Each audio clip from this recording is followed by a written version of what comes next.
Hello, hello, good evening. My name is Arinda Johnson, and I'm here to take you through my research, and it mainly focuses on creating a simulation model for risk analysis of the IBM stock prices using a Monte Carlo simulation.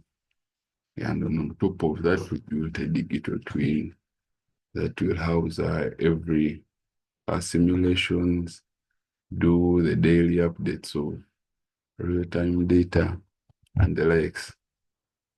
So this is my project overview. We focused on building a digital twin model of the IBM stock.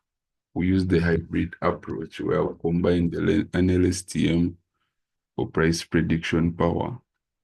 We then used the geometric Brownian motion inside the Monte Carlo simulation hybrid model.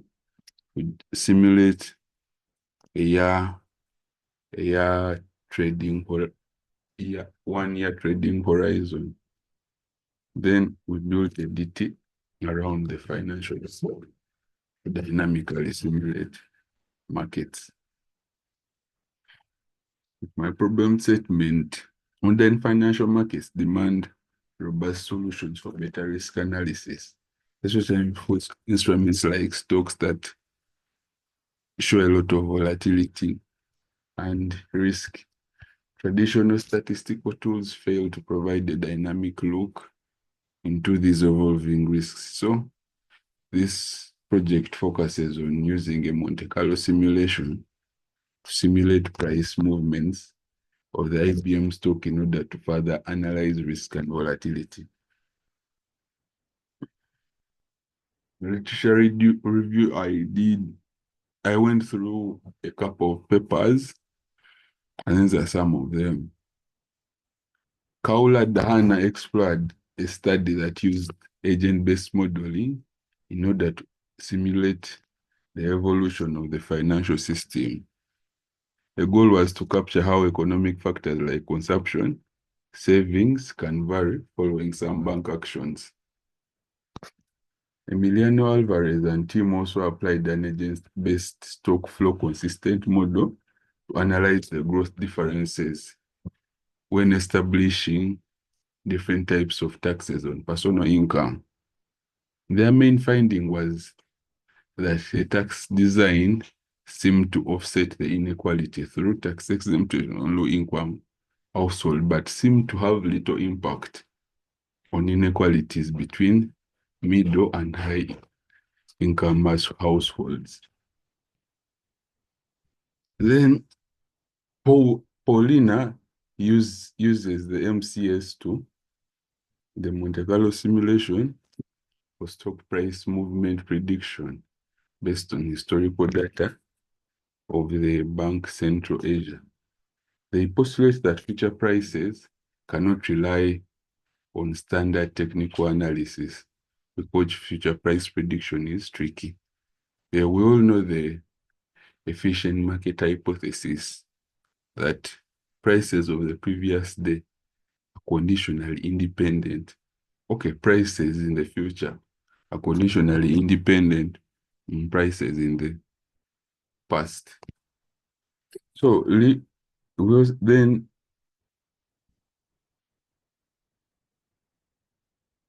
Jeremy Fax and colleagues used an MCS to investigate the statistics of market volatility.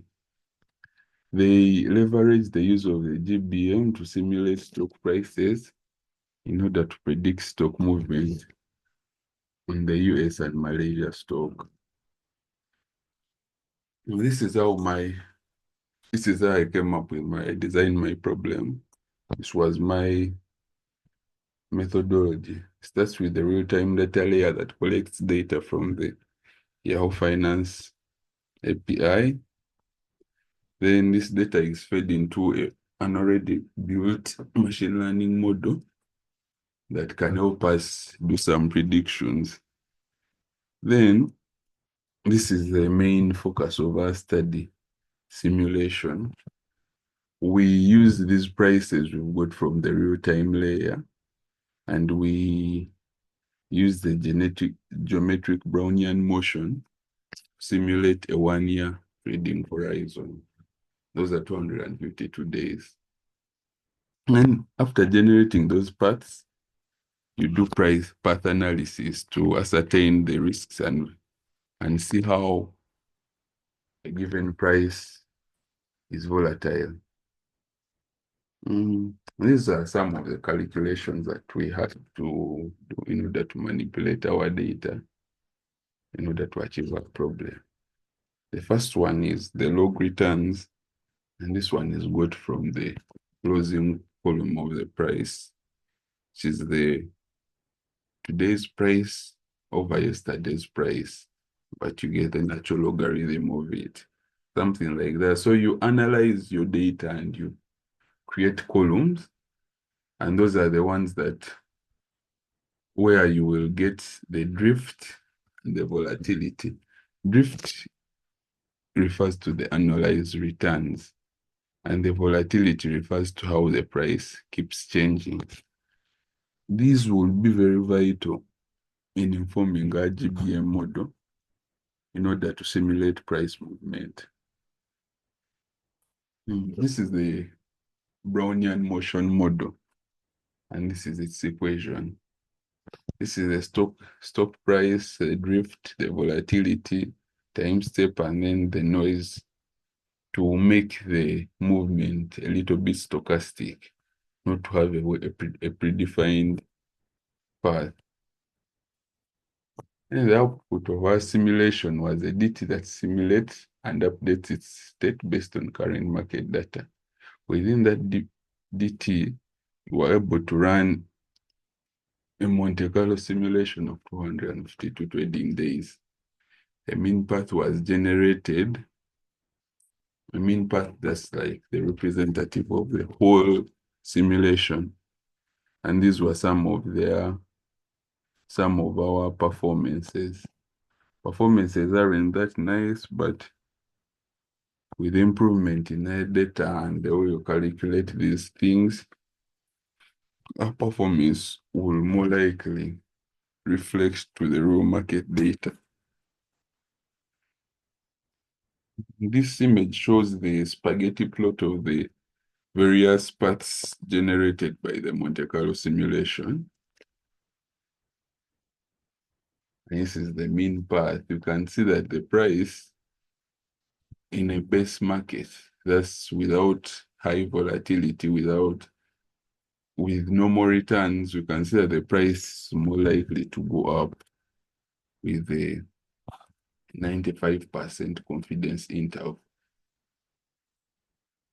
Conclusion, we developed a DT to integrate real-time market data and conditions.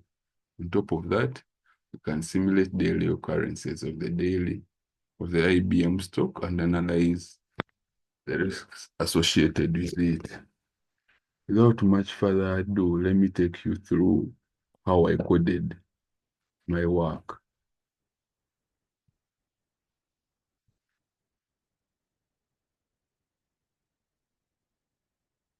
So we start from the real-time data layer.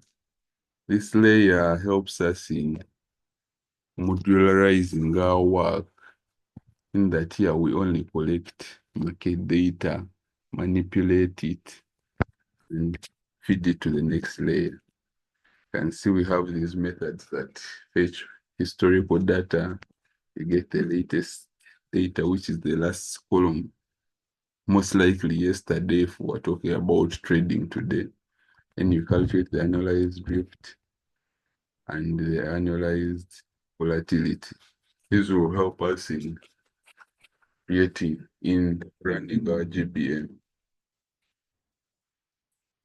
And after that, we went to an ML layer where we make predictions based on 100 records, previous 100 records. And we made a prediction here. We can see that we can see the next market day, the price is most likely going to be 224. Most likely, it's not an assured. Then we have our Monte Carlo simulation layer where we define the various markets, the base market, the bull, the bear, and the high volatility market. And here we can generate random paths based on a certain market scenario we want. And then this is the class that analyzes the various paths printed. It prints the mean path, it prints the spaghetti plots. And then this is how we configured our simulation. Run 1,000 simulations and run a 1-year trading horizon. This is our confidence interval. Then on top of that, we had to like bundle everything into a digital twin that where we shall run our simulations from. So for now, our digital twin can only run maybe a simulation, but with time we can update it to the real market data, add other features. And this is how we initialize the simulation. And here's what some of our results. You can see for step 1, this is the mean path, and these are the matrix. We simulated 10 steps. Without much further ado, I would love to stop here. You guys have a good night. Thank you.